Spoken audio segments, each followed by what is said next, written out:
Ladies and gentlemen, here we go. This is your Astro Shaman, Pernell Bobby.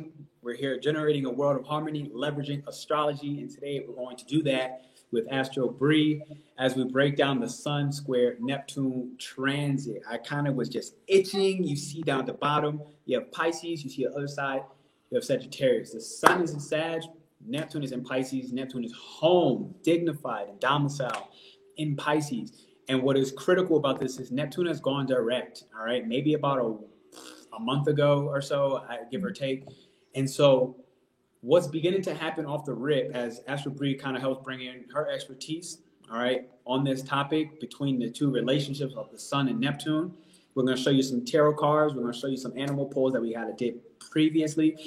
But what is really important, I feel like, about this is that Neptune is a planet that takes about 14 years for a revolution, right? And so it's like, when it goes direct, it doesn't just start getting up and going. It's not like Mercury or Venus. Those planets move a lot faster. Venus is moving so fast right now. But Neptune takes time. And so this square between the Sun and Sagittarius is already beginning to happen after it's had about a month to start moving forward. But Bree, you came on the channel before. Give a thumbs up, give a welcome. Y'all see her in the chat. I pinned her comments. Be a fan of hers up in the chat. So check out the page. Show some support, show some love. What's up, Michelle? One of our channel members. Gang first. What it do, Bree? What's going on, girl? Hey, so I actually have a Neptune Sun aspect in my chart. It's one of the strongest aspects in my chart. I was born, like most millennials, with Neptune in Capricorn.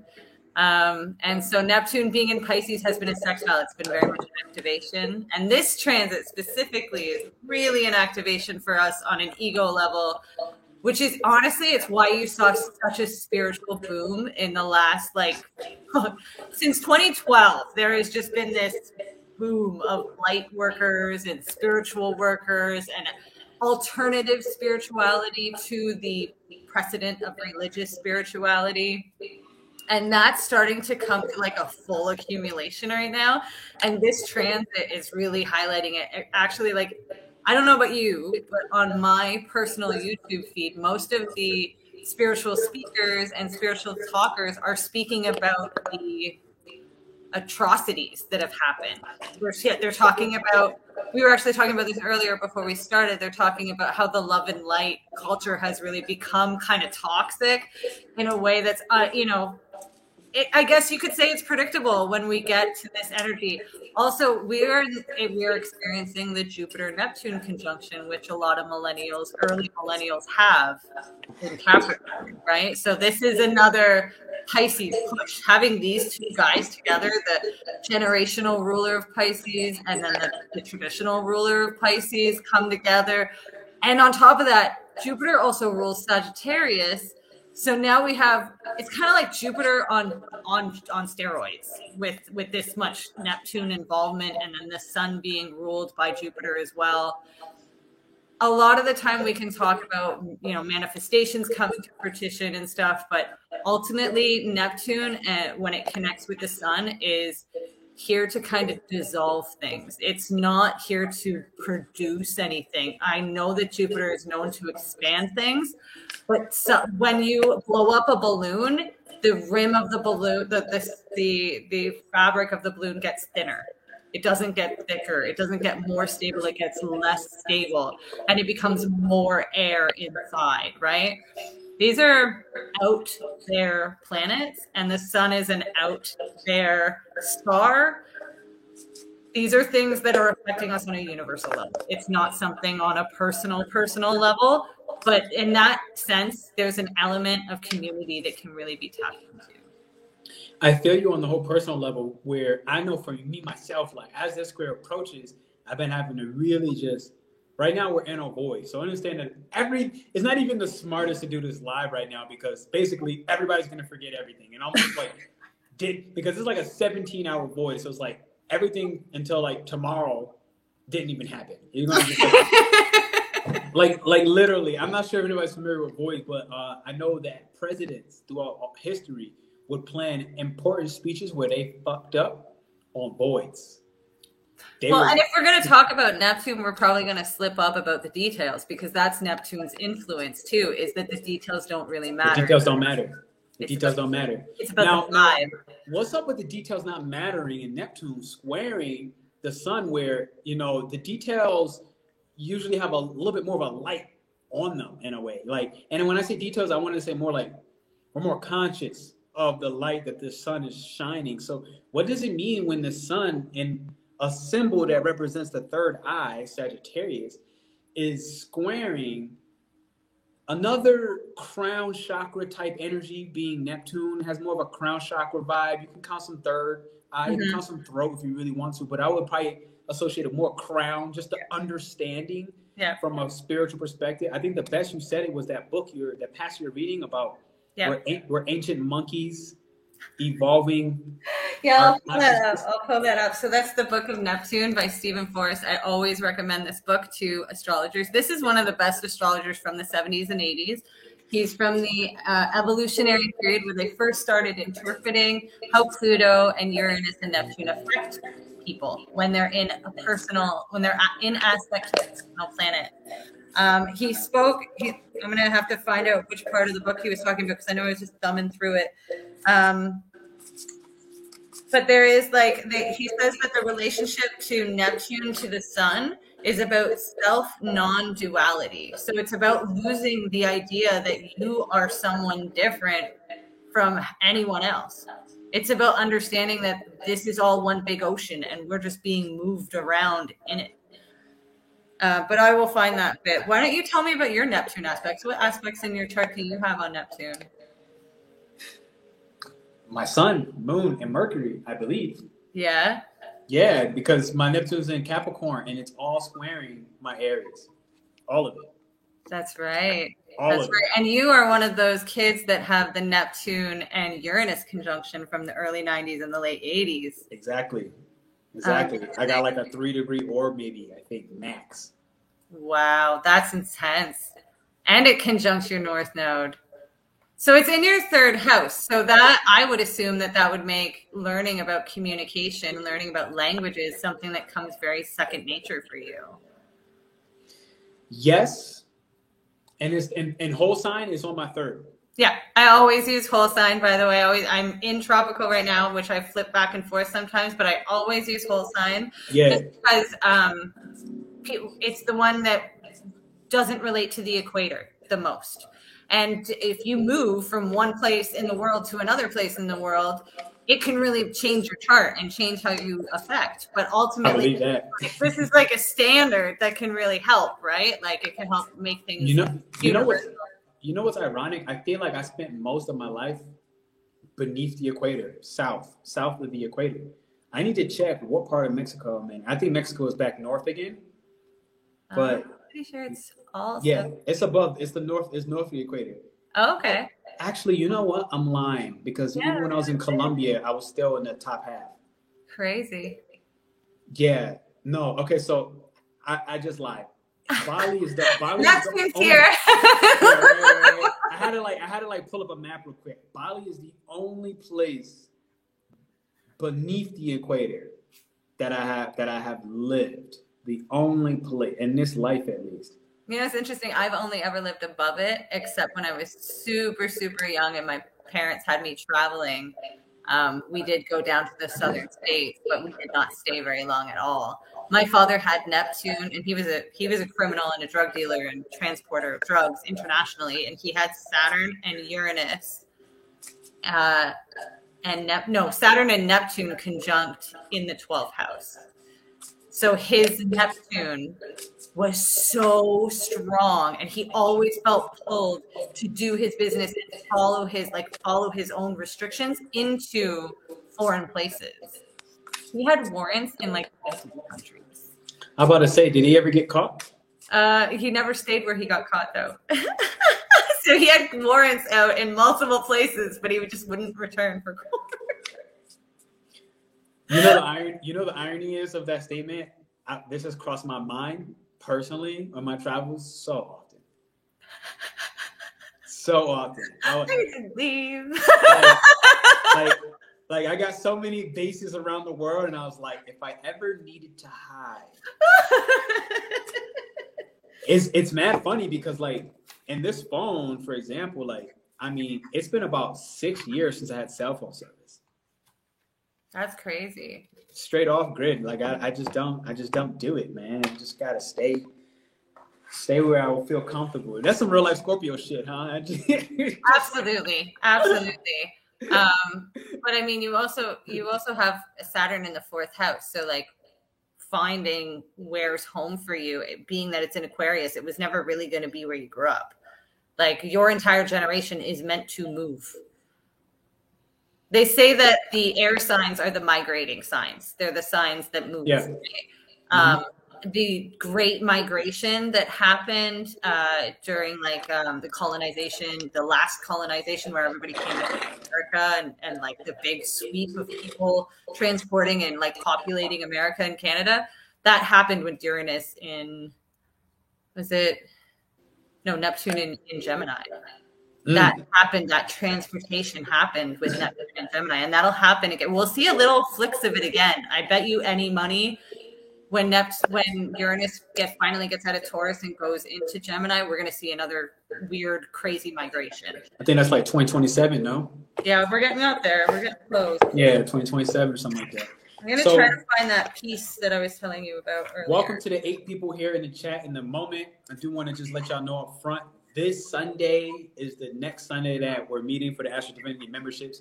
It's only twice a month, so I just want to let y'all know. This particular Sunday is going to be about astrosexuality. So we're actually going to learn more about the masculine and feminines of each of the zodiac signs, how they pair. I don't even want to say well together, but how we can learn how to integrate the signs. Even if you think it's fire and water, they don't mix. Even if you think that it's earth and water and air and they don't mix, whatever it is. A little bit of what we're going to explain today with the Sun square Neptune will help us understand that, in my personal opinion, and Bree and I were talking about this a little earlier, squares, I invite squares so much more than trines and sextiles. Personally, because it's like, a square or an opposition is going to hit you in the face rather than, a sextile or a trine. And it depends, right? This is so fluid. So don't take anything too close to heart. But trines and those blue lines in your astrology chart in sextiles, it can be so harmonious that it's like, I think the book said it perfectly. Mañana. Like, it's lackluster, like not motivating. Yeah, like it's like I'll do it tomorrow. I'll do it next week. Oh, I could do it whenever. So, absolutely. We were talking about this earlier when I got my cards up too. So I got the 9 of Pentacles, and then immediately at the bottom of the deck I got the reversed Ace, which is, you have it all, but if you don't appreciate it, I'll take it away from you. Like, this is what you asked for. Understand that you're being blessed right now, and you are in your element, and you do have everything you need. If you get out of the awareness of the moment, you wreck everything. So while we got 9-10 people in the chat, right? I want everybody to drop some form of abundance, maybe even that you took for granted, maybe even that you didn't even really take the extra time to be like, yes, yes. I am feeling, this 9 of Pentacles abundance. That's grand, lavish wealth, like right before the whole 10 of Pentacles. So it's like, you're not even really done yet. You still got you got a little bit more to grow in a way. But with that Ace of Pentacles in reverse, it's almost like, but we're not being grateful for these resources. So everybody just take a moment in the chat to just express one thing you're grateful for. I'm going to do it as well. I got it right here. Let me think right quick. All right, let's keep it super simple. I didn't realize that I was not being grateful for the new paradigm that I have, having my own space in my own office, even though work has been slowed down and I have, like many people, start to experience that cold moon energy of the winters of all of us kind of slowing things down and hibernating. I got caught up in losing the heat and stopped to forget that I actually built myself a nice warm space. And by having this nice warm space, I'm able to do this, which I had been meaning to do for a very long time, is collaborating with other astrologers on YouTube who have as well established their own database and their own client base. That's literally one of the things I was saying. Like, this is my gratitude in the moment. I'm grateful for my kind heart. Yes. Yes. Yes. Yes. That just feels good. Yes. Good. I'm glad to hear that. Glad to hear that. So if you're still here, definitely hit the thumbs up and like. Let's talk about the Sun square Neptune. So one of the thing that the book said about squares was that it's archetypes adjusting. So it's two archetypes coming together to adjust what that means to each of them. And being that this is Jupiter ruled on both for traditional astrology, like Pisces is Jupiter ruled and Sagittarius is Jupiter ruled, and Sagittarius and the ruler of these two is with Neptune, one of the two that is in the square. We're really redefining what spirituality is. We're redefining what releasing is. We're redefining what boundaries are. We're redefining what all of these things are when it comes to the ego, because the sun's involved. Here, Stephen Forrester wrote, in the alchemic cauldron, the ego and spirituality are making space for each other. We need to take a strong stand for the right to follow our path. We need vision. A personality must become spiritually sane enough to cope with the radical expansion of sensitivity. That's the energies, that's the challenge for Sun and Neptune coming together, is there's a lot of sensitivity, and that can be so overwhelming that you just don't want to deal. You want to just reject it all and hide away, which is a very Piscean type frequency. I fully get that. Definitely. Thank you. Shout out to our people watching from Facebook as well. I see you in the chat. So shout out to you. I'm grateful for my peace. I'm grateful for everybody just going ahead and just, taking a moment to just embrace these sensitivities that Bree is actually talking about right here in the moment. I was saying this in I don't even know, like a month ago. So y'all see it somewhere of how Neptune and Pisces was first having those squares with Mars and Gemini. And I was saying how Neptune is the stronger force here, even if it's completely unidentified. So what I'm saying is this compassion and these sensitivities are going to literally triumph in a way where it will mutate and mold into you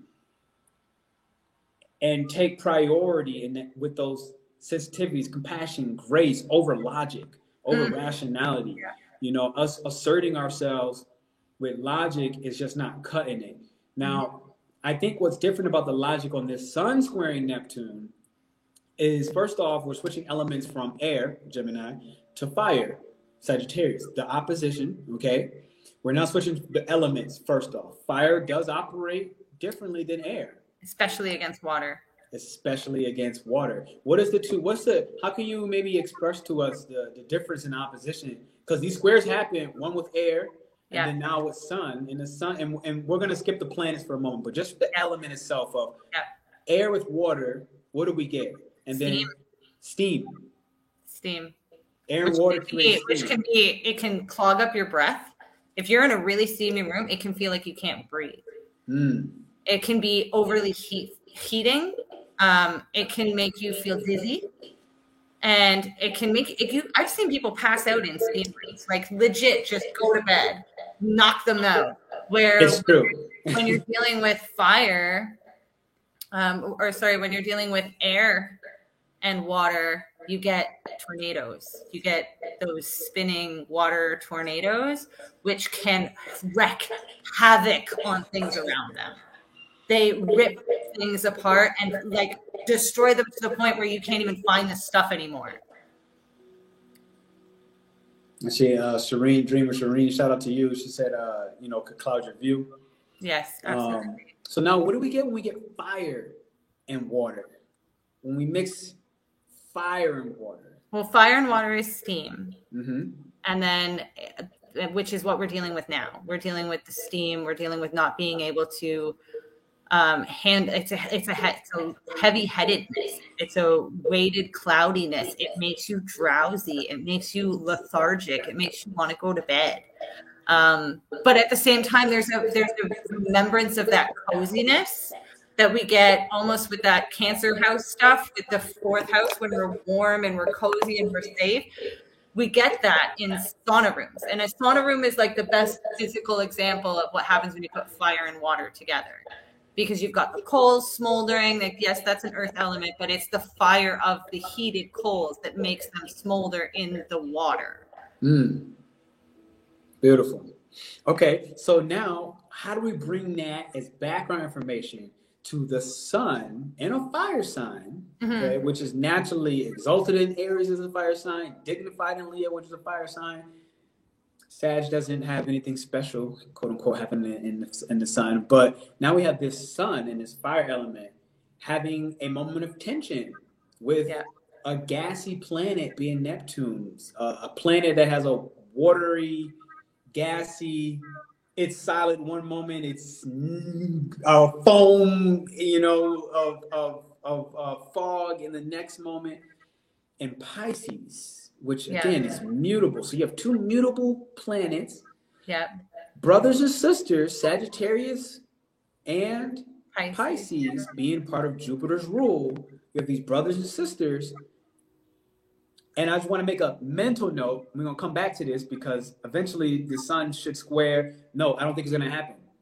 The sun's not going to reach 29 degrees with Jupiter and Pisces. I don't think it's going to reach. No, I think it switches over. Let me double check. Yeah, no, I don't think it does. I mean, the square holds, but the element shifts, right? Okay. So when the sun moves into, you want the sun in Capricorn.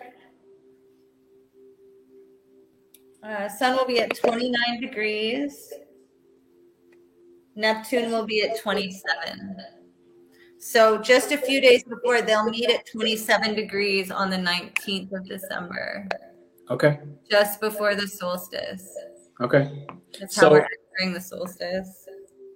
So we'll hold it. We'll hold the next part then. For now, that's the same day that Mercury is going retrograde, just by the way. So Neptune and Mercury, they have this like backhanded conversation all the time that nobody talks about. Their orbits are in a certain alignment, and I swear to goodness, when the sun and Neptune have a connection, Mercury is always doing something in the background. He is always working in the background with the sun, being like, "Oh, I'll put that information over here, and I'll file it over here, and I'll put that over here," and it seems to be that his retrograde is in no accident for their alignment together.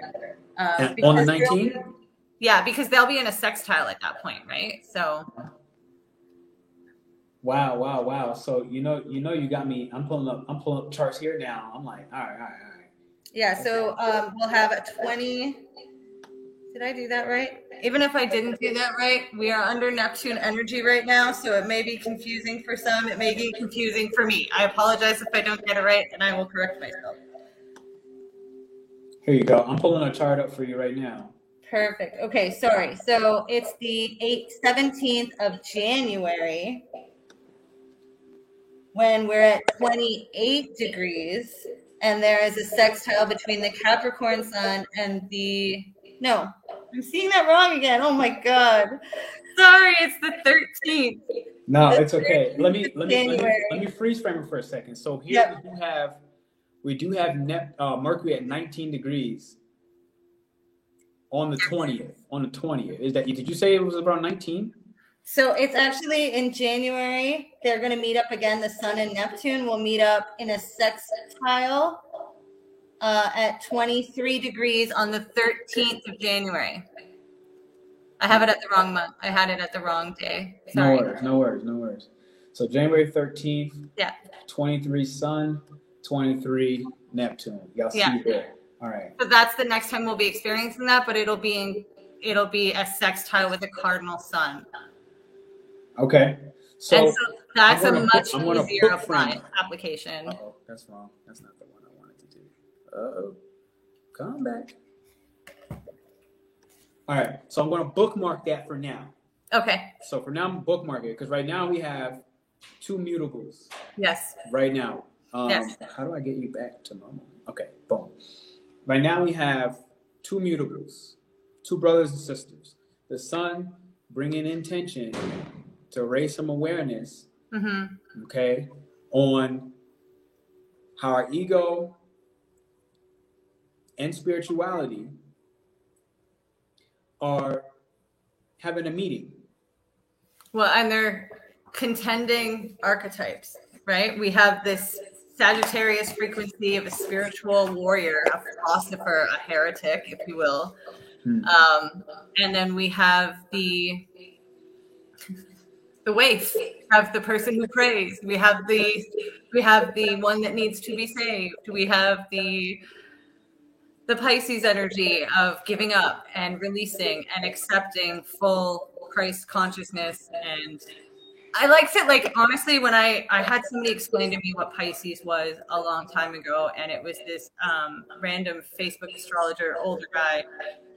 And he said to me, you know, that crazy man on the street that's like, the war is coming, the world is going to end. Yeah. And everybody's looking at him like he's crazy and he's dirty and he's like he's totally mentally unhealthy. That guy and the priest at the church are the same person. They're both Jupiter. Okay, one is just Pisces Jupiter, and the other is Sagittarius Jupiter. Yes, I'm so happy you said that. Okay, I'm listening. They're saying the exact same message.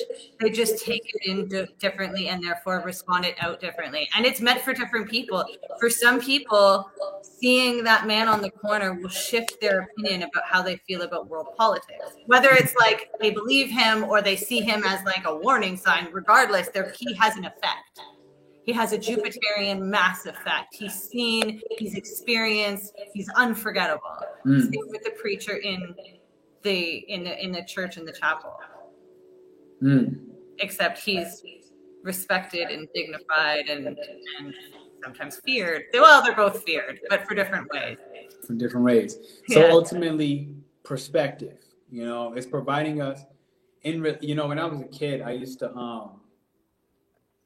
to always tell myself this. I was like, well, if I was God, I would make multiple religions so that everybody in the world can understand the same thing, but in the ways that they needed to hear it, so they can still have some sense of illusion that there were so many things really separate. I literally said this like as a kid, and it's one of the reasons why like I had difficulty with church, like young. I can't even tell you, like a little kid. I just remember thinking, if I needed to get everybody to believe one thing, because I made humans special, I need them to feel like they have a choice.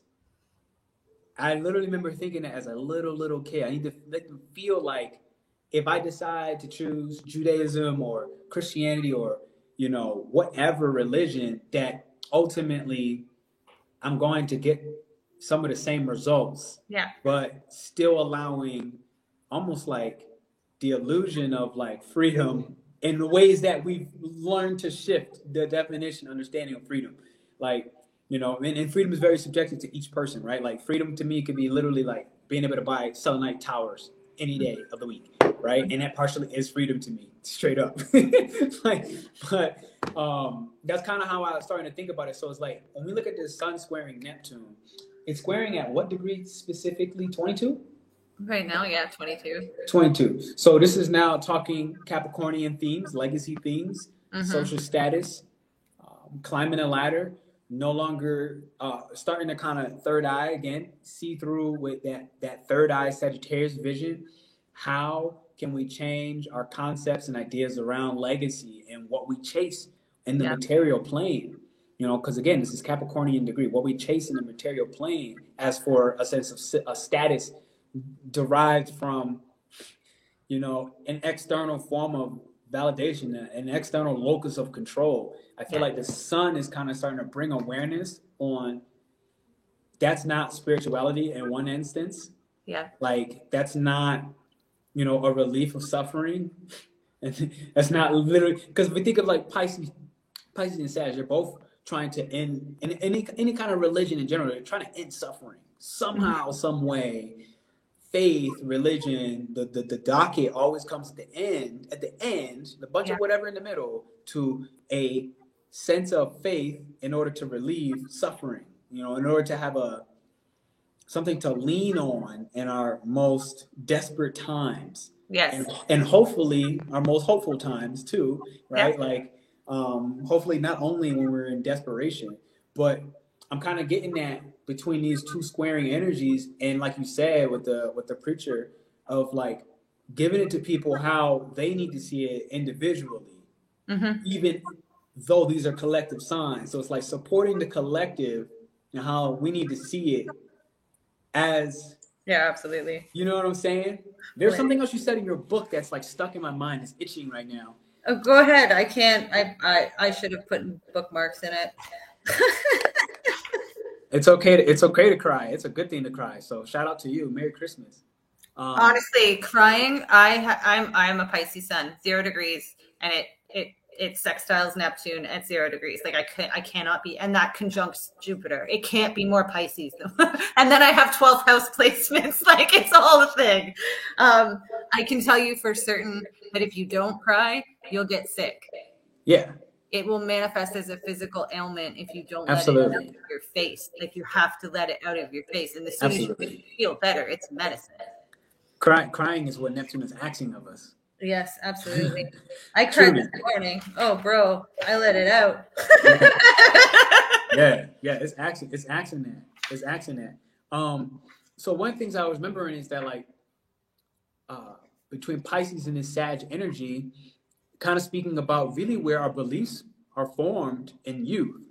Mm-hmm. And that this Sun squared Neptune can kind of give us an outlet, you know, like an actual mutable change, a legit mutation where we don't get to see what happens after until after it comes. Doesn't matter if I have astrology as a tool or God knows what other predictive type of tool that it does exist. Mutation itself is literally saying that prior to what mutates, we can't really know the end. We can't really know what comes next. And I feel like part of what this Sun and this Neptune is really showing us as a shift in perspective is that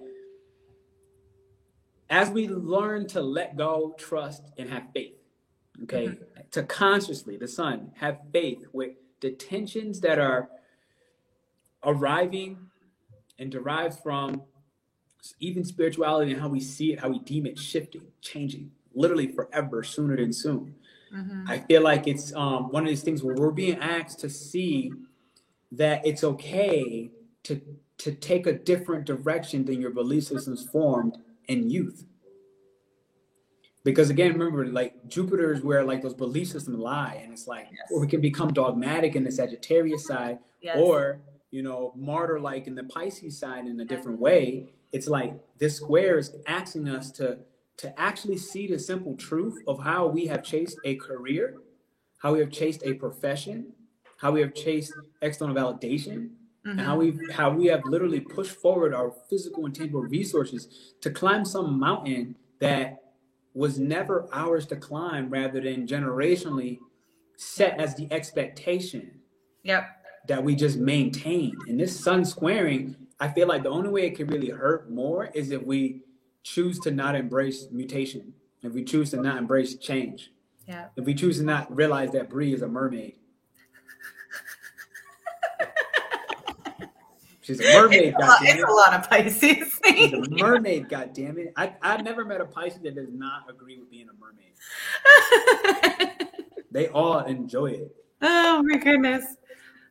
So I do have, so Stephen's book, he actually breaks down Neptune in each of the signs, each of the houses. I know this is going to sound like a book commercial at the end of this. But he did speak a bit about how Neptune, okay, so the era of Neptune and Pisces started in 2011 and it will go to 2026. Okay, so we still got 3 years to go of this starting in January. And that's a long time when we're looking at the fact that we're at the end degrees already, and Jupiter's giving us quite a peering of what it's going to be about as he closes up. But honestly, what I'm really excited about is the fact that this is closing up cycles and closing up themes and closing up other things that had started since before the 2012 bust, since before this whole spirituality bust.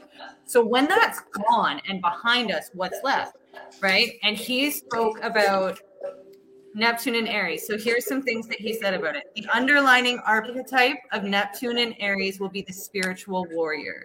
The development aim of consciousness will be clarity and focus in the presence of fear and shock, spiritual courage. Essential strategy is facing fear, defending one's spiritual path, and bold actions in seeking mystical stimuli. Like, that's a mouthful all by itself. Appropriate spiritual hero is one who has some value for which he or she is willing to die. Like, this is the shadow element of this is being drunk on anger. Because very much like the drunk energy is Neptune energy, right? Being like, I'm going to do whatever I want. The fact that we sweat like that and we burn through liquid, that's a very, like, when we're drinking and when consuming alcohol, the way the body like processes liquid and gets so hydrated, that whole experience is very Neptunian. I'm a recovering alcoholic. I hear about people getting the sweats and stuff in recovery. Like, it had been weeks for them, and they'll wake up from a dream where they were drinking and they're in fear, and they wake up and they swear to God they can smell the booze in their sheets, even though it's been weeks since their body had actual alcohol in it.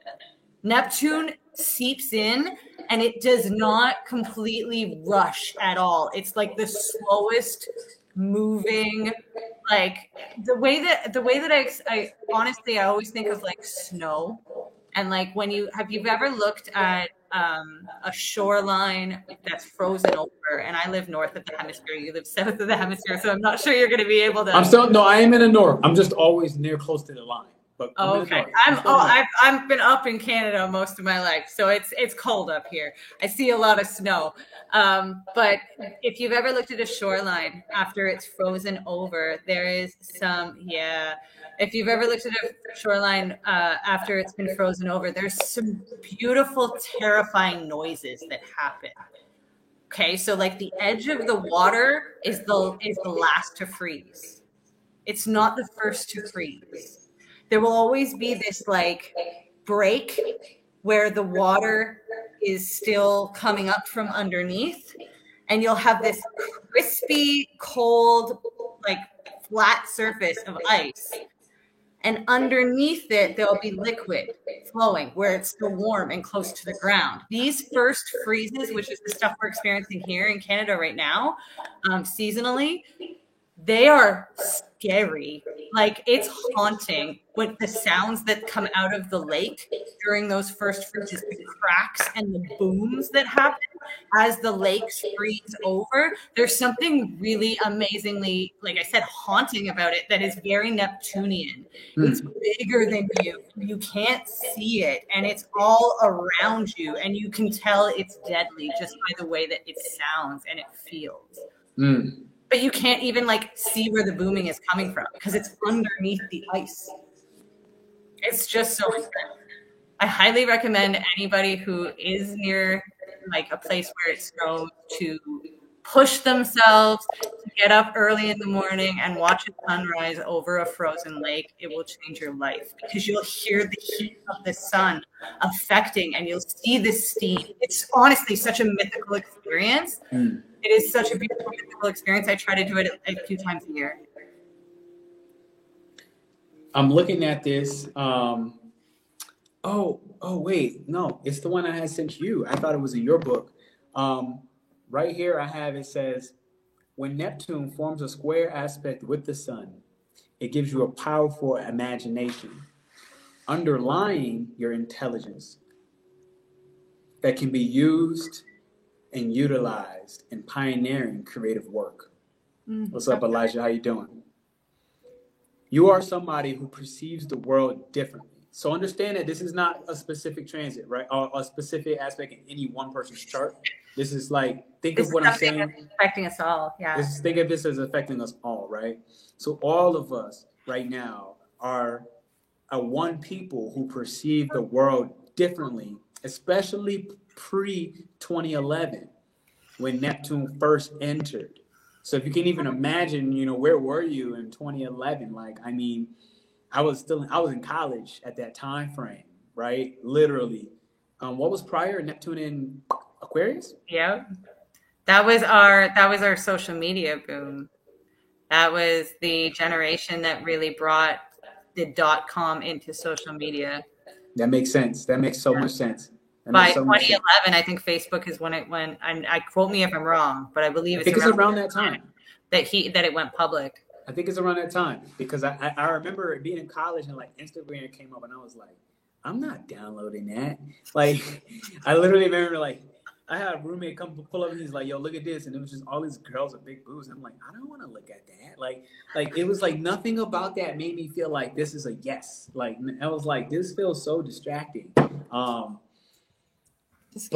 beyond that, to finish up this statement, we are basically a people right now who perceive the world differently post 2011 and differently than the dominant beliefs and ideologies, which again, Jupiter, that's both Neptune, both Pisces and Sagittarius, different than the beliefs and ideologies within the culture or the family that we grew up in. And so understand that this is one of the things that's collectively happening as the sun in this square, like Bree said earlier, brings us close to this selfless, non-dualistic approach, to everything I just said.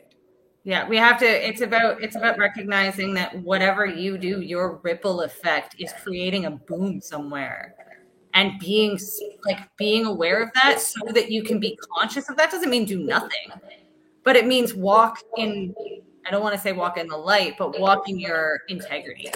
Because if you like, the sun is very much integrity, just like Saturn is, but it can be, all about me, and it can be I am the governing force. That's sun energy, right?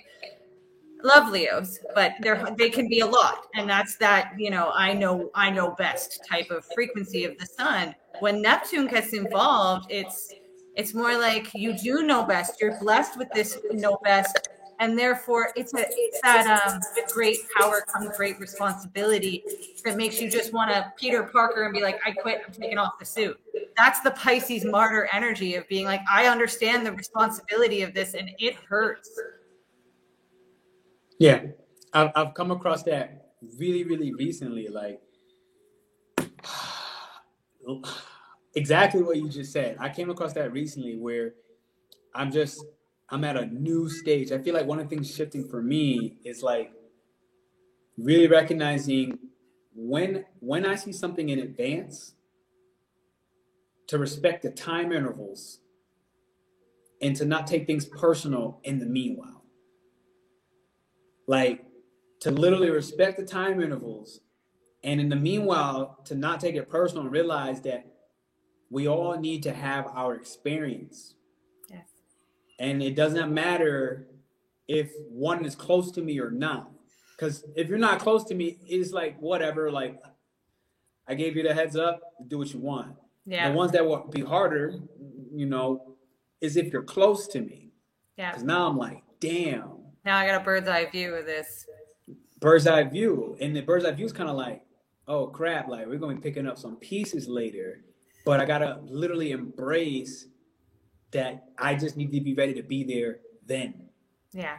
And that is nothing to do now. Like, honestly, as an Aquarius, it's one of the hardest. Like, I have Aquarius Mercury and Aquarius Venus, which makes me an astrologer. No other way. Like, it's third house too. It makes me an astrologer. My father had COPD and we had a complicated relationship. And I'll get a little private here, but it's fine because it's universal information. He got sick with his own disease from his own lifestyle. And I, as an astrologer, of course, looked forward, like, how long does he have? And I was able to see, and this is, again, cutting myself short, I saw the first death.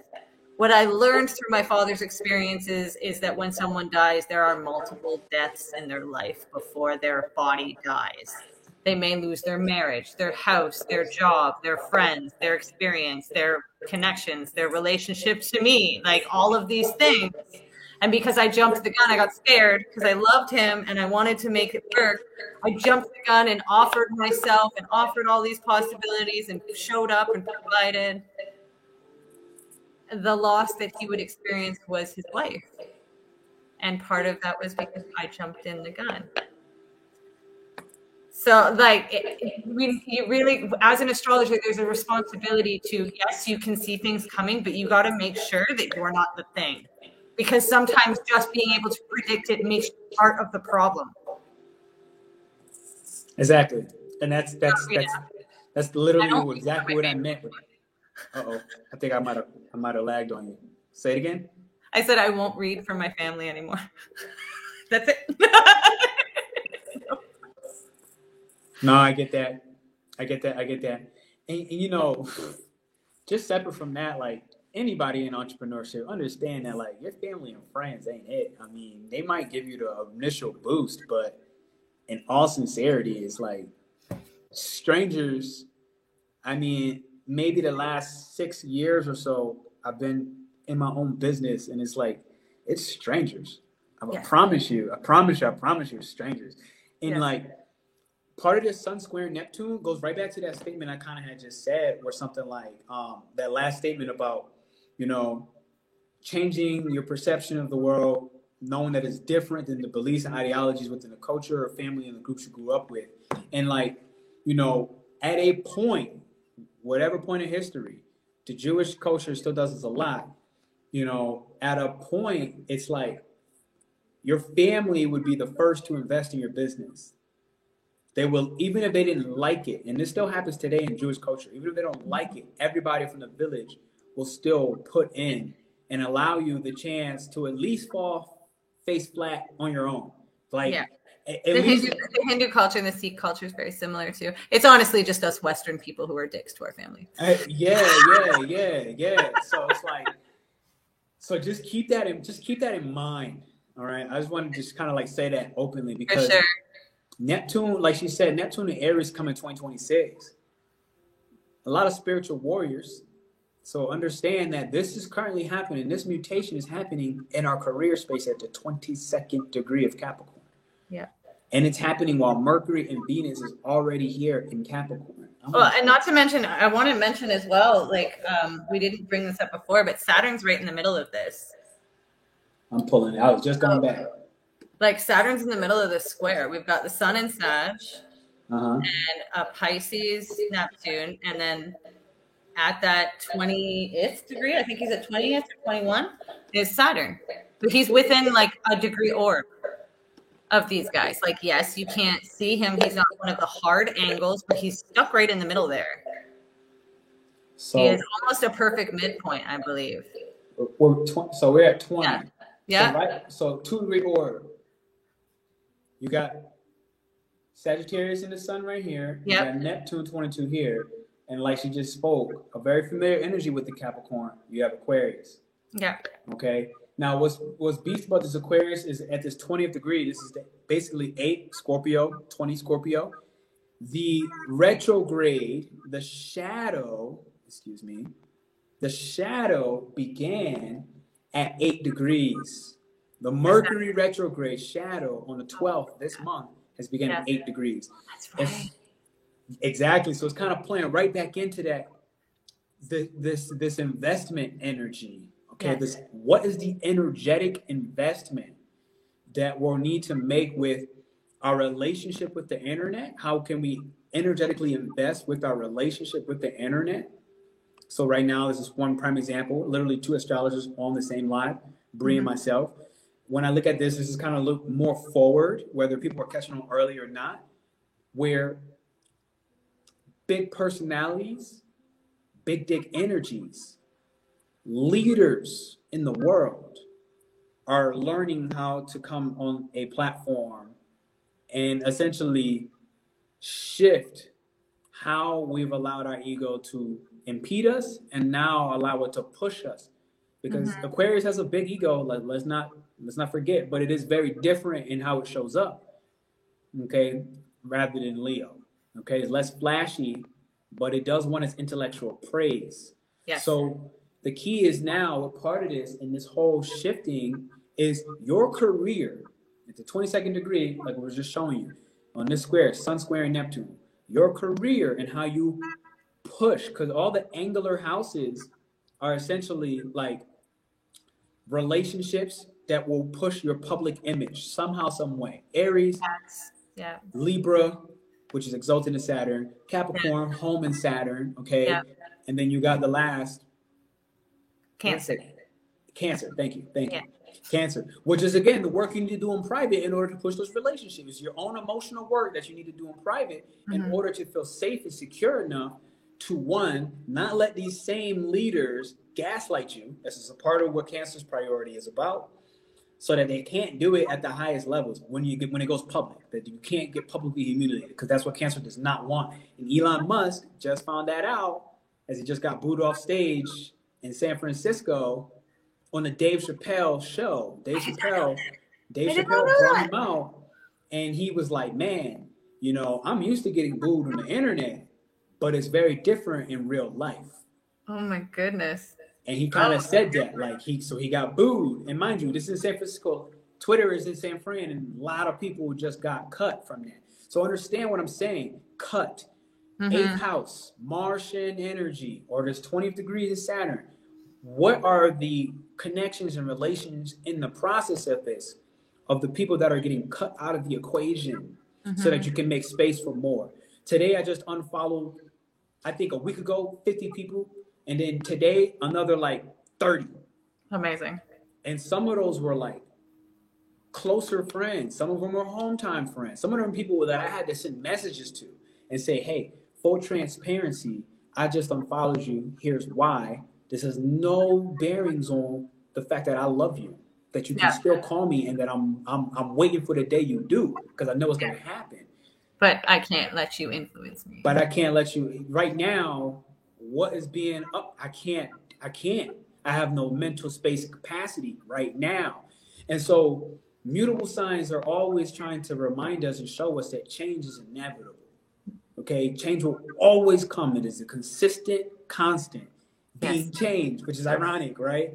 Yeah. But it's like, so I just kind of want to like really say that, like, take notice on which friendships, which groups, which societies are in support of you. But we still need to make some energetic cuts. Mars cuts any and everything. Like, that's what it does. It's here to cut things up, literally, partially.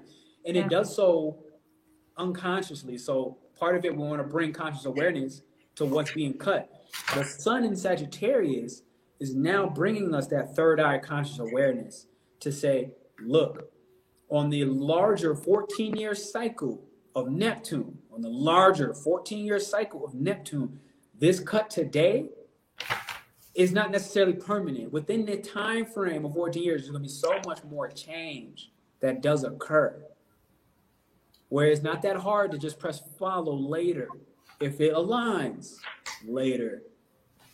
And so sort of intervene here, but Mars actually effectively had a square as well, right? You were talking about that earlier. That was November 19th at 22. And then when they meet again, Neptune will have moved almost 3 degrees, 2.5 degrees when they meet again, which is a lot for Neptune. Neptune moves really, really slowly. So he covered 3 different parts of the sky, and he's now aspecting, and that's mid-March, right at the end of this shadow phase for Mars retrograde.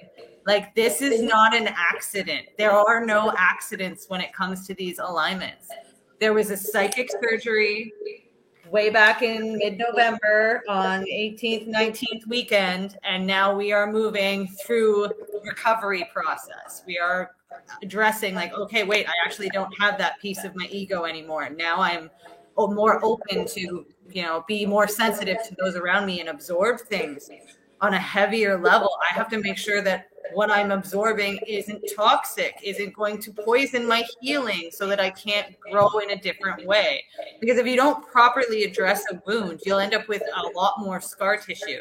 And scar tissue is weaker than regular tissue, regardless of where it is in the body. It breaks more easy, it hurts more, and it never particularly permanently feels the environment better. Or at least at the same level it did before. Yeah. She's right on point, because understand that all this Sagittarius season has trined the healing of Chiron, the Chiron and Aries. Yeah. So what's happening right now? We just said 2026, Neptune goes to Aries, the planet we're talking about right now. Yeah. And Chiron and Aries is just not moving. Like, it's just like, I think it's just there for God knows. And so my point of saying this is Chiron and Aries is literally, again, and I want to show it to you so you can kind of just get your own version of a visual. I'm a visual learner. You see it here. It's 11 degrees again. Currently, as we speak, we have 11 again. And it's placed right back into this Aquarius energy in Saturn. So it's learning how to express our ego, to be bold as hell in our wounds. Yes. But to still learn and accept and embrace that it's about us now with this refined, courage to be able to show up more creatively in group environments. Yes. In group environments, and be able to make your individual contribution to the group. Yes. Hey, what's up, Miss Patrice? How you doing? It's good to see you, girl. Absolutely. So I just want to kind of like make that like little note that back to what Bree has said, this is like a psychic surgery that has been happening, and it's been a story that's been going on for a long time. And it's hard sometimes to understand the influences of planets like Neptune, which already doesn't even have a shape. It doesn't even have a true form that we can recognize. Yeah. So what are we saying with such things? If this is the place of spirituality, we're saying already that spirituality has not been recognizable so far up to date because of our God-like type ego, but in a human body. We have this God-level ego, but in a human body. Yeah. We have this God-level ego, but in a human body. And this square is here to bring enough force to create steam, like she said, with the fire in the water earlier, enough pressure for us to change permanently into something more fluid, more compassionate, but still with a blazing edge. Still something that creates great world leaders, freeing us from boundaries and barriers in society, in the world, where people are literally suffering through war crimes and more. A lot of these two sisters and brothers of Sag and Pisces, they always have to do with the ending of suffering, expanding beyond the boundaries of some sort of a physical limitation. And right now, we're able to start realizing that we're transcending physical limitation boundaries by reattaching to the soul. Yeah, absolutely. By seeing the soul. We have to see the soul. We have to see ourselves at a soul level right now. That's how we're going to over and supersede a physical limitation that does not exist. It is a construct that truly does not exist. So a prime example, I had a guy ask me, about his charts recently. He's like, he just recently quit his job or whatever, and things didn't fall through for him on his follow-up plans. And he's like, well, what do I need to do? And I was literally telling him, like, to be honest, the way you're about to make money is super indirect. It's not about you looking for a job. I literally told him, the way your chart is talking to me, you need to get your routines and your health in check. And that is indirectly going to get you to meet the right person. I don't know how many times I tell that to people, and they're like, no, but I want to know what job to get. And I'm like, it's not about that. You have to go meet somebody. There is something I want to touch on before we go any further. Maybe we can add it to like our next thing when we dive more into Neptune moving into Aries. But we talked about how this is really prepping us for this like new paradigm of spiritual war. So I Googled the time frames from Neptune to be in Aries the last time. Okay, because again, we talked about it's a really slow moving planet. So it's 1862 to 1875. The list of the wars, 1861. So like 6 months before Neptune moved in, as in like, I don't know, 6 months before, like that's like a year and a half from now. The American Civil War started. Then there was the French invasion of Mexico. There was many small battles in America. And there was something called the Dakota War. There was a Colorado War. So there was a war in almost every state as they figured out what was the Confederacy and what was the North, right? There was this is all Neptune and Aries? Yeah, that's all Neptune and Aries. Germany and Austria had what was called the Schilling War. Persia had the Battle of Dupal. There are so many more wars during this small amount of time, including part of New Zealand becoming British. There was a lot of, like, it's colonization, right? Like, this is, our beliefs are taking over, and we're taking over your country because our belief says that we're righteous to do so. So a lot of the revolts and the rebellions that would come towards the end were in response to these colonizations, which were all led by faith. Like all of these wars that happened, including the Revolutionary War, this is what I believe the country is supposed to be. Well, this is what I believe the country is supposed to be, and it divided, and we are in a very similar frequency right now. I don't know about you, but like, I've seen the spiritual side of people get super divided over the last year. There's been ones that are like, oh, I'm leftist. And you know why? And you know why? You said it. And it's back to this Sagittarius and this Pisces energy, because of the beliefs. Yeah. We need to really start to understand how we are choosing to believe things based off of an Instagram post, and that's a problem. No, let's literally pause and just think for a moment that we're forming our new beliefs off of an Instagram post owned by blah blah blahs.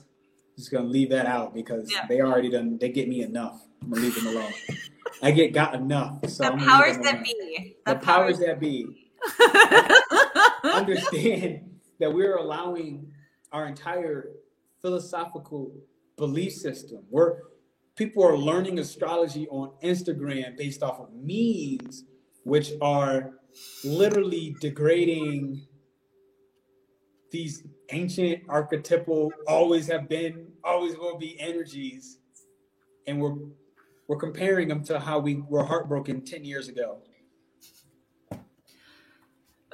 Like, that's what's happening. Like, this is why wars I've heard somebody say that astrology is like racism. And I was like, I am so sorry you've had those experiences, because I can see it. I can totally see it. How someone, like, if you're a Gemini or a Scorpio, you've probably felt like everybody hates you and they don't even know why, right? They just know that they knew a Scorpio once, or they knew a Gemini once, and then someone told them that that's how Geminis are, or that's how Scorpios are. And it's the most generalization. And that's really the root of any type of ism, ageism, sexism. It's generalization. And again, that's a Neptunian theme, is generalization, which is why we get these wars when it moves into the sign of the warrior, because generalization becomes the battlefront. So let's bleed into that, because that's what Pisces does, right? Like, they bleed into things. Literally, they merge and they soak and they seep very slowly, like you said, Neptunian. They slowly seep in way before anything and anybody kind of knows. Mm-hmm. And it's like this generalization has seeped in over a long spanning time. Understand it. Yeah. So at bare minimum, from 2011 till now, at bare minimum, right? So the key with this is be very mindful of what you let seep in you, and actually begin to structure and form your belief systems. Because understand this, December 20th, I believe, Jupiter in Aries begins a new 12-year cycle. Yep. So what am I saying? Jupiter is our beliefs, our philosophical, approach to expanding our consciousness. Yep. As well as being literally a warrior in the spaces of the philosophies that equate to what you are, or what I am, Aries, I am. So we're getting ready to step into a new 12-year cycle. And what has been hurting me lately the most is, in a sense, being able to help people recognize that, oh crap, we're ending major cycles, and then watching people decide to hop in the same cycle which means they're about to begin I've been guilty myself. And like the Yo. pressure's been there with Saturn too, right? Like the pressure's been there really testing us. Saturn's moving faster than it has in a very long time, and it's moving direct over space it hasn't gone over before. It hasn't retrograded over these degrees before. This is new territory. We're moving through a Saturn that we will eventually retrograde into. Do you know when? No. Sheila, I'm gonna find out. Everybody hit the likes and the thumbs up button while she checks that out.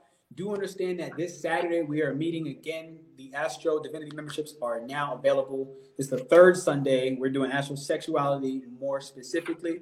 So definitely check that out. Currently it's only $33 a month. Get in while you can. I think five to six spots are left at that particular price point. And then it doubles because it's more than worth it. So make it happen. It never retrogrades on the 20, 21, 22, 23. It just flies right through it, right into Pisces. Cool. Yeah, right into Pisces. So we're not going to retrograde over this. These are the rules. These are the new rules. They're not going to change again. Saturn will enter Pisces, though. So Pisces in March as well, right around the time that Mars is turning around and going into new territory. And that's gonna be big. That's gonna be big. Saturday. March is gonna be so crazy. What? You said Mars? March is gonna be so crazy. I was just about to ask you. So, what do you feel is the biggest thing that we need to know as a people when Saturn goes into Pisces? Because Saturn is not happy there. I mean, the way I look at it, Pisces is Hera. Mm-hmm. Okay. And Zeus is Sagittarius. Okay. So if you have Jupiter, who defeated Kronos, right? Yeah. Saturn. Yeah, his father. Zeus is only the masculine who took the forehead, but Hera would help to collude in a sense. Yes. In the coup against and over, because it's almost like Sag would have went in a little bit just too cocky, too dumb as rocks. But Hera kind of had that. Hey, here's how we can seep in. Here's how we can, do this with feminine strategy in conjunction with the masculine. So the reason I say this is like I started to learn to associate Hera with Pisces. Okay. And if you look at her and then you I love anime. I'm keeping it. I love anime. Animes are my true mentors. Okay, like these are my real guys. These are my mentors. I get more from anime than I will ever get from a human. But shout out to Elijah, because I have a feeling you can feel that. Yeah, he's a Pisces too, by the way.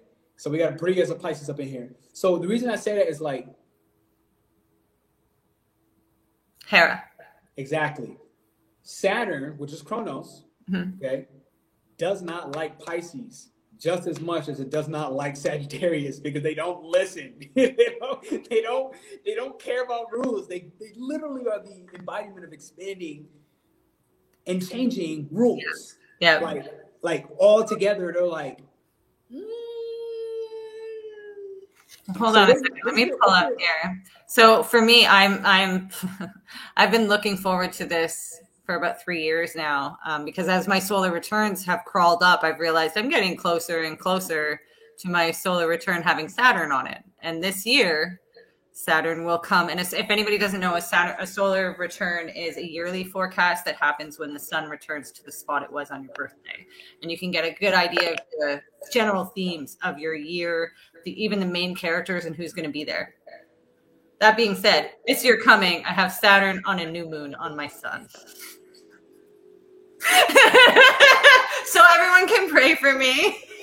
What's the new moon? It's going to be, hold on, I'll show you. I think it's February 19th, but it might be February 20th on my actual birthday. Yeah, Elijah, I've just been waiting for it. I mean, I saw this a long time ago. I saw it way back. The new moon will happen on the 20th, I believe. Yeah, the afternoon of the 20th. I'll see if I can pull that up. I think I got a chart right here too. I can. Yeah. So Saturn will be behind, and then Sun and Moon will be at this first degree of Pisces. And Saturn will be at 28 degrees. And so we got all the Pisces in the chat today. So having Saturn so close, I've been looking at what happens when Saturn's in Pisces. Historically, there is a fall of government. There is a fall of power. And that's mostly out of exposure, leaked information a lot of the time is in relation to this. Honestly, it's a redefinition too, especially as once Saturn moves into Pisces, we're going to see a structuralization of the spiritual community coming from an authoritative place. But maybe that there's no new rules imparted in the media from certain countries. They say like anything with these hashtags is banned, that kind of stuff. Very typical of Saturn coming into Pisces, because Pisces is, again, generalization, right? Hashtags is very much a generalization. Like, yes, it's a specific word, but it's going to open you up to an entire general category. So blocking out for a government, Saturn Sun, to block out an entire word or an entire community is not unheard of. Not at all. At the same time that this happened, this new moon is happening with Saturn in the last degrees of Aquarius and the new moon in Pisces.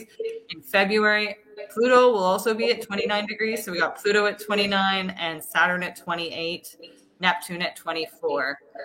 Yeah. The revolution. Right? The revolution. I feel like it will not be televised. They're going to black it out. that part is so true. It will not be televised. Understand that Pisces is hidden. It's also hidden enemies, you know. But don't never forget that there's also hidden blessings always. And I had to learn that, like with Pisces, or even like I'm gonna say Pisces in 12th house placements, there's always a take element, but they always give you more. The thing is, it's not a tangible. It's not touchable all the time. You can't always see, touch it. You can only feel, quote unquote, like what more has come, because it's easier to see what physically has been taken. But there's always more with 12th house or Piscean themes. There's always more given. So I think the take part will be like, look, it won't be televised. It will literally be hidden. Okay. How long does Saturn last? About a year and a half? 2 years. Yeah. 2.5 years. 2.5. Yeah, because 2020 to now. That's why Aquarius. Okay, whatever. So we got about 2.5 years. Holy crap, that's 2023. That's gonna lead us up to the Neptune. Yeah. Neptune. Yeah. Neptune moving into Aries. Neptune moving into Aries. Yeah, right? Saturn will be in Pisces at the same time. It'll be ending up and they'll be coming in together. Wow. Okay. What did I say? 2027? The revolution. Wow. Okay. So this is actually tremendously interesting. It's a little nerve-wracking to hear it at the same time. You're looking at March 2026. Marches are just going to be insane from now on. I'm 100% sure every Aries season is from this point forward going to be freaking fuck nuts. I fully hear that and resonate, because I'll be honest, like I'm an April baby, right? And it's like Marches are always when I crash. And I kind of learned that. Tell me if you think this, if you've heard this or you've seen this as well for yourself, that the month before your birthday is always a slow ass crash month. That's your 12th house.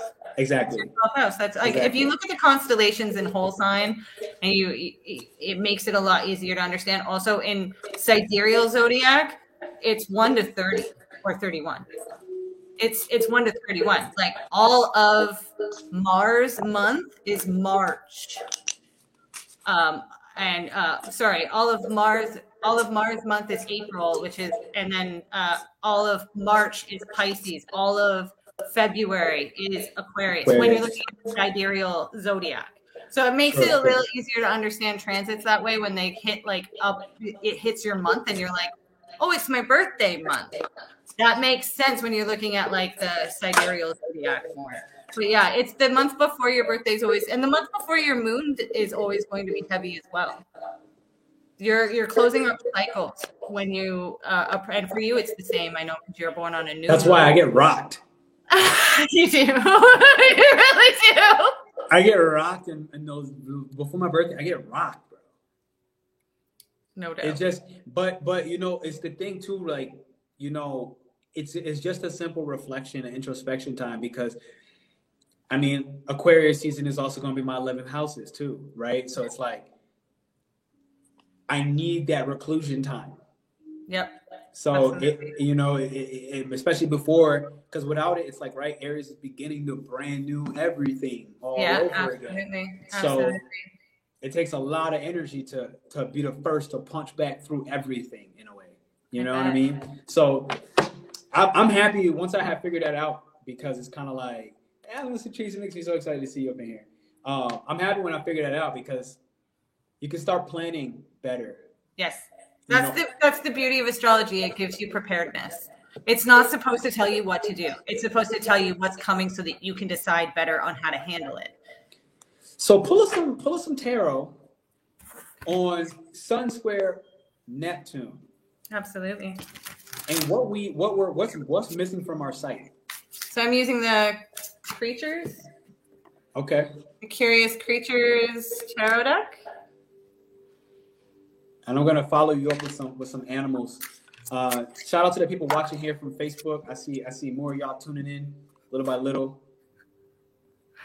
We got the Devil card right off the bat.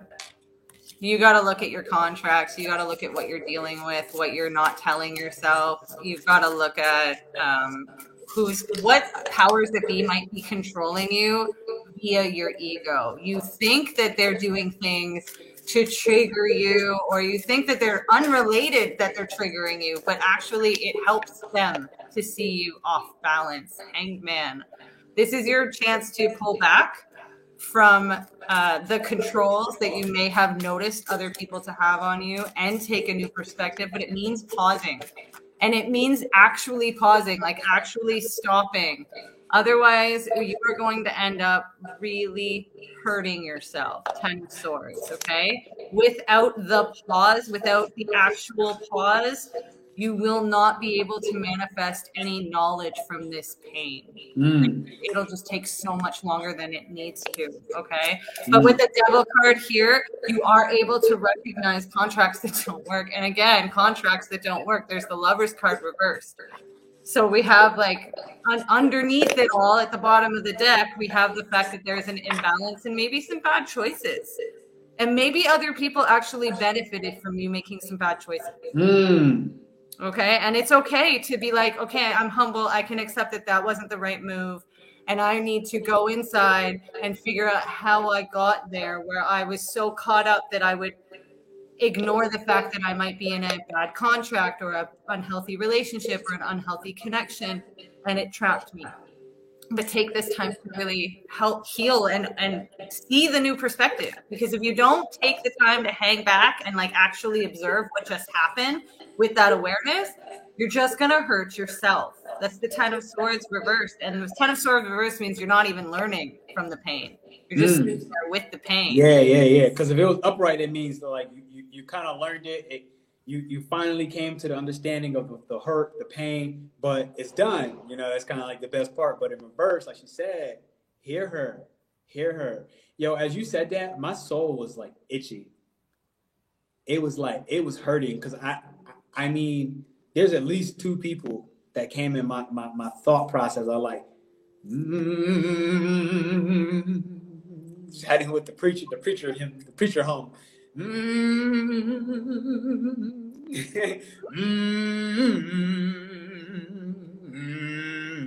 You were totally a preacher in every life. Like every single life. I absolutely adore your chart, by the way. Like the fact that you have Pluto on the rising, you're gonna be so. Oh, put me on game. Put me on game. I? Yeah, put me on game. I'm open for everything. No, Scorpios. I don't do that to a Scorpio without their permission. Okay, I just gave that you tail just come like. Yeah. Put me on. So you have some beautiful asteroids. What I do when I deal with astrologers or any type of light worker, but especially astrologers, is I look into the asteroids related to astrology. There's quite a few of them. Most of them are named after mythical figures like Astrea and There's Austria, there is Astromia, Asteria, Astrope, which we pronounce Astrotherpy, which is one of the Pleiades. It's named after one of the Pleiades stars in Gemini because it was so brilliant when they found it. Astromina, and another one called Astro Wizard. So when I charted these on your chart, it was so cool because like almost all of them are with your major planets. There's only one that's kind of off, but he is touching in sextile to two other ones. One with your south node and one on your ascendant. You have one beside your Jupiter. You have another one. The only one that's not aspected is in Gemini, and I'm wondering if your Vesta is with it. Because my Vesta is there. My Vesta is in Gemini. And I know your Venus is there, but it's in the early degrees. But this one's in the later degrees. But all of your asteroids that involve astrology are really active, and they're active in houses 1, 8, 9, 10, and 11. So that's your projection out into the world of your personality. So the fact that you actually called yourself and decided on the name and were comfortable with the name of astrotherapist and astro shaman, perfect sense. The fact that you've been teaching in other past lives is extremely apparent with the South Node Chiron Astra energy. You've done astrology. You've taught people astrology before. You've taught people how to heal with astrology before. And I think you've taught women specifically because it sits in Cancer. I think it honestly helps you much more to learn from women than it does from men, also because of Chiron in Cancer. Chiron was actually an astrologer. I don't know if you know that. He taught all of the heroes. His stories are some of my favorite. He's one of Zeus's demigods, and his mother had him after being forcefully intimate with Zeus while he was a horse. So he came out as a centaur, and all the other centaurs that have been bred from other centaurs, they were like ruthless savages. They were like no human mind to them, no godlike consciousness, just beastly. Okay. But here is this creature that came out of her, and so she immediately thought, I had a beast. So she abandoned him at the water, very similar to the Christ or the Christian story that I believe it's Job or one of the Christian stories where there's a child abandoned at the river by the mother.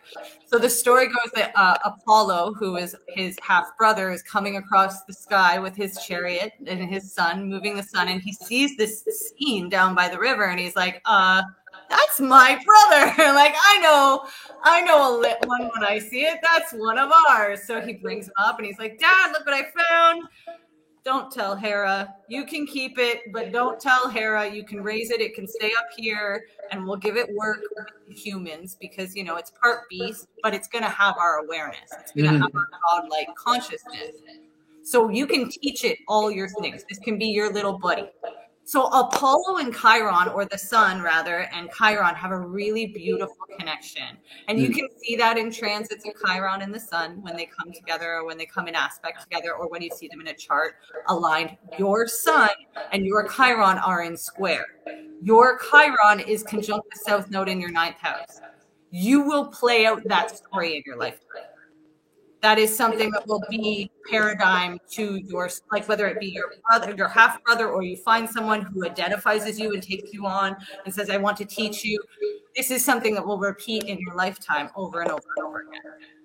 The fact that it's South Node, 9th house, Chiron with Astra, again, you've taught astrology before. You've traveled to learn astrology before. You have philosophized and lived that philosophy of Chiron before. Your Chiron squares the sun. It's called a skip step when the South Node and the North Node square any personal planet, but especially the sun and the moon. A skip step means that there's something in a past life you didn't do, and therefore you have to do it in this one. I do believe this is working with astrology and speaking on astrology and educating other people about astrology. And it's not even just astrology, because Chiron taught more than astrology. He taught medicine. He taught mathematics. He taught battle and weaponry. And one other thing about Chiron is that in every instance, he was put to a hero and they said, okay, go make sure that hero does the job and finishes his 12 feet or whatever it is, Chiron would go down and he'd hang out with Jason or he'd hang out with Hercules. And one way or another, these guys would hurt him. One way or another. Like in one of the instances, he was at a party and there's all these centaurs that come in and they're all beastly and they all like rape and pillage the entire party. And one of these heroes is like, oh, that Chiron's one. Ding! And he shoots him with it. He shoots him with something that's super, super poisonous. Even though Chiron's half god, he is half mortal. He can't heal that wound. This was his student that hurt him. Mm-hmm. His student should have been able to recognize him, but he wasn't able to. That whole, because he was flooded with other ones that looked just like him. These stories are experiences, and I think all like mythologies and all religions that have these type of archetypical stories, they're all lessons that we have inside of us. And when astrology makes your chart blow up a certain planet or a certain frequency with something as strong as a skipped step from the sun and moon to the nodes to Chiron, it is definitely a lifestyle that you'll end up playing out and theorizing and teaching other people about so that they don't make the same mistake. 1000%. I've had my students drug me. Like unintentionally, intentional. I don't even know. It almost is like it shouldn't even be a possible. This shouldn't even be a possibility. I've been at retreats like that I hosted teaching. I was not expecting you to say that. No, it's right on point. I'm not even kidding. Or at a retreat that I hosted, the night before we began, I got drugged. Wow. In a way that like I have my own bearings. Like I made my own choices. Yeah. That also came with no obvious warnings either. It's a whole whatever. You got to be really careful if you ever teach anybody weaponry, okay? For sure. And the thing is, like, and I want to say this from a clarity standpoint, when I run retreats, I don't use plant medicine. Mm-hmm. I don't use drugs, anything like that. Like, and get people the same results without drugs, without plants. So it was totally unexpected. So to hear you say that, it's funny because even as you were talking, my right foot kind of went like this, almost like a centaur in a way. It kind of like, and you spoke about something, and it's just crazy to hear because it's so true. Like I've had so many students throughout just all my years in general, and there's always somehow, some way, one of them, usually not everybody, but somehow, some way, one of them always hurts me. Always, without a doubt, it just happens. It got to the point where like earlier in my career, I didn't even want to help. I didn't want students anymore. Like flat out, I just was like, you know what? I'm done. I literally like early in my career, I was like, I'm done. I'm not teaching nobody shit. like literally, like I'm not kidding. Like this is dangerous. it's super dangerous because what happened was what I didn't know then, and especially in the early stages, a lot of what you just said now, yeah. I didn't understand. It's kind of like this misstep almost. Yeah. There was this big missing piece about, oh crap. There's layers to this. I don't even know what direction to go in the moment. There's so many layers to this. But what I can say in the moment is everything you just said, spot on point. Even down to the women. It's like, even when I just 2 days ago decided to cancel my men's group. I'm closing it. I'm just closing it full circle. I'm waiting. I'm just doing my own meditation in the background before I give everybody the super green light. But I know it's just like, it does, like for whatever reason, me and men don't work. It does. And I have such a craving in my own, and it felt Cancerian to me. Yeah. That's the irony for me. It felt super nostalgic when I think like Cancer, nostalgia, and like I'm Black. So it's like wanting to bring the Black culture up. Mm-hmm. But also there's like life also, I think it's part of that ninth house, which is like, bro, it ain't really here. It ain't on the homeland, you know? And it's kind of like, but it's a part of it is like to maintain some of that homeland gift at the same time and realize that like, How do you integrate this South Node? Because again, you know, with South Node, we're not just walking away from something. For everybody with your South Node, you're not walking away. You're integrating everybody. Mm-hmm. You know what I mean? So like you come back with the gifts, you come back with the lessons, but it's all about an integration process, which is right about this sun squaring Neptune message today. This square is a call to integrate. Mm-hmm. Absolutely. So, absolutely. that's super dope. I want to hear more. I want to hear more later for sure. We'll definitely do. We can go back and forth. Maybe. Yeah. The only card that I had backing up Bree's message on this, it made perfect sense to me. You see how bright this is a firefly. You see how bright it is. It's an air element, all right? But understand it's inspired, it's fantastic, yet it's fleeting. So fleeting. It's so fleeting. They don't live long. They can't stay bright forever, all right? It literally says, the firefly contains the light of 1,000 stars. Stars! It's pure, radiant, and illuminating. This high frequency charge cannot be sustained for long. Therefore, the firefly card indicates a moment of inspiration, mm-hmm. or awakening, literally what this sun square Neptune is doing a lot of. This firefly energy behind every poem, song, and invention. Our job is to be ready to harness this creative spirit when it graces our path. What can you do to support this precious and elusive light? Oh, that's so beautiful. And it kind of goes on separate. On the bottom, it says, when you're out of balance, you're going to know because you feel burnt out. You feel dull mm-hmm. or burnt out. And then when you're in balance, how you know is you write, you create, and you brainstorm. Mm-hmm. That's like Capricorn Mercury written all over it. Like, take your time, slow it down, brainstorm so that your career does not burn out, so that your relationships and the connections you make that support your career, they don't burn out. Mm-hmm. Right, you manifest, you Capricorn is an earth sign. So understand the energy we're in still. Venus and Mercury is there. Mercury's writing. It's part creativity. So what I'm saying is Capricorn is a tremendously melancholic energy. And we need to understand that creativity is at its highest expression post-melancholy. Mm-hmm. Post-melancholy. Or even... Mercury is exalted in Aquarius. See?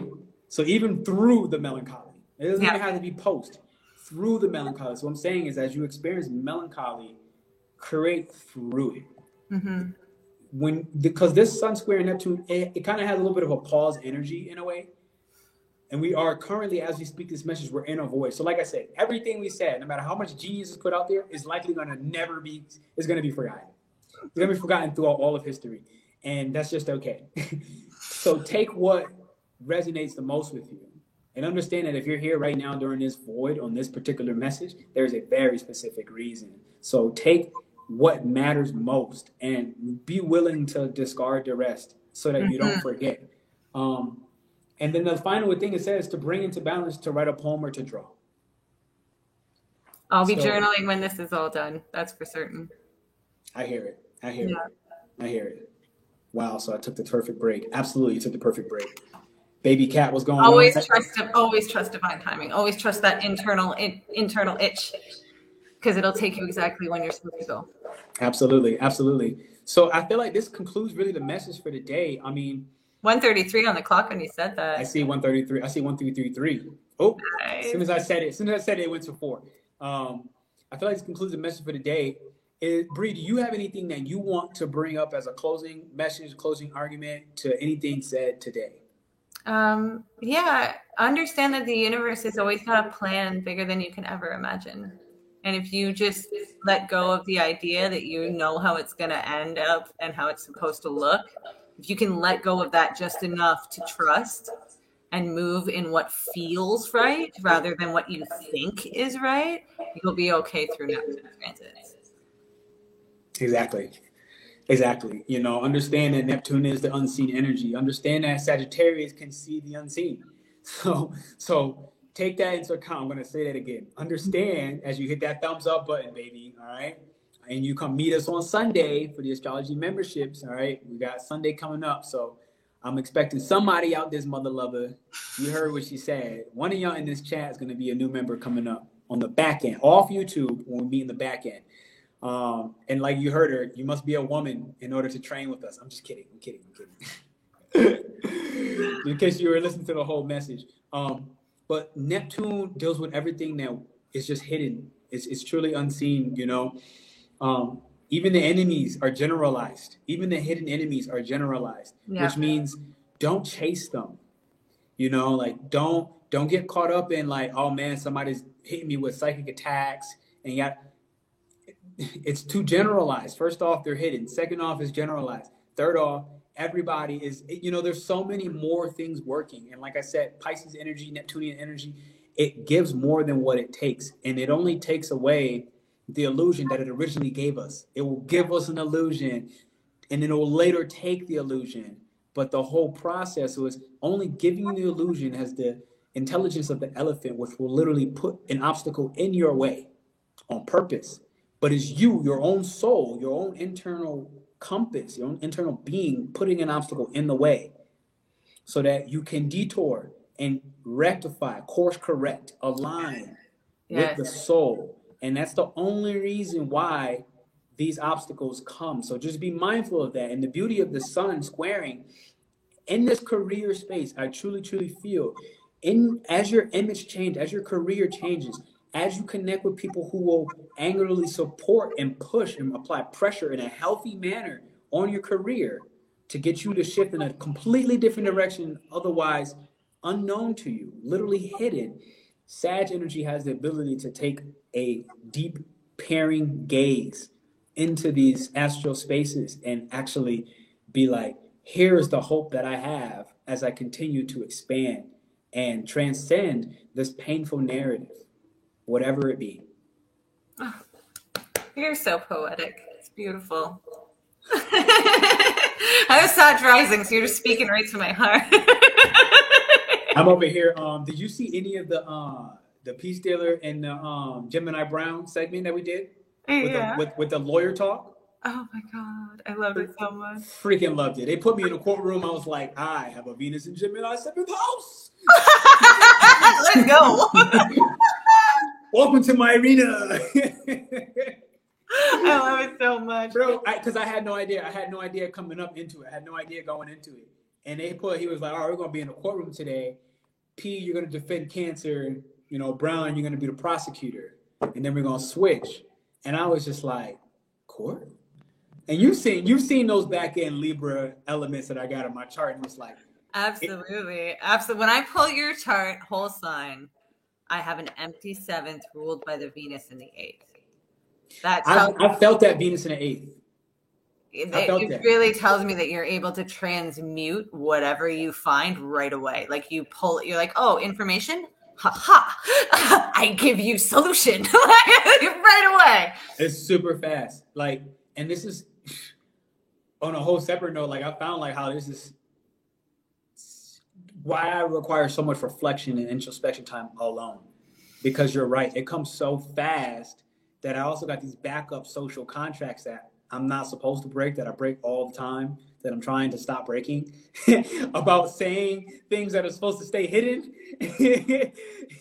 So, yeah, that part. Venus can be toxic, but we'll make that another discussion. Different time. Hey, thank y'all for hitting the thumbs up. Check out Bree's channel. AstroBreeAstrology.com. I literally wish I like to make things simple for people, so I'm gonna drop a link. Oh, beautiful. So that y'all got no excuses. Gemini. I want you to check out her channel. I've got all of my links on my Be My Fan. You can either reach me through Mystic Sense, which is the professional psychic website that I work for. I have a $1 per minute call right now, which is actually where I'll be going shortly after I journal. I'll be going to work. And you can reach me on there if you would like to have just a short personal reading. If you would like something more in depth, go through my website, astrobreeastrology.com. Again, both are available through my Be My Fan, and so are all my socials. Boom. So I got her right here. Y'all seeing it? Pull up in 3, 2, 1. Bow down. All right. So definitely check that out. All right. It's in the chat. Voila, voila. And that's it. We'll see you all soon, ladies and gentlemen. Thank you, Bree, for pulling up. This is super impromptu. I just hit her up. I was like, yo, you down for an impromptu? I see that the sun is squaring Neptune like tomorrow. She's like, I love impromptus. And I'm like, me too. All right, so. Sag, it's my Sag to your Gemini. We're just like, yeah, we got this. All right, baby. I'll see y'all soon. Peace and blessings.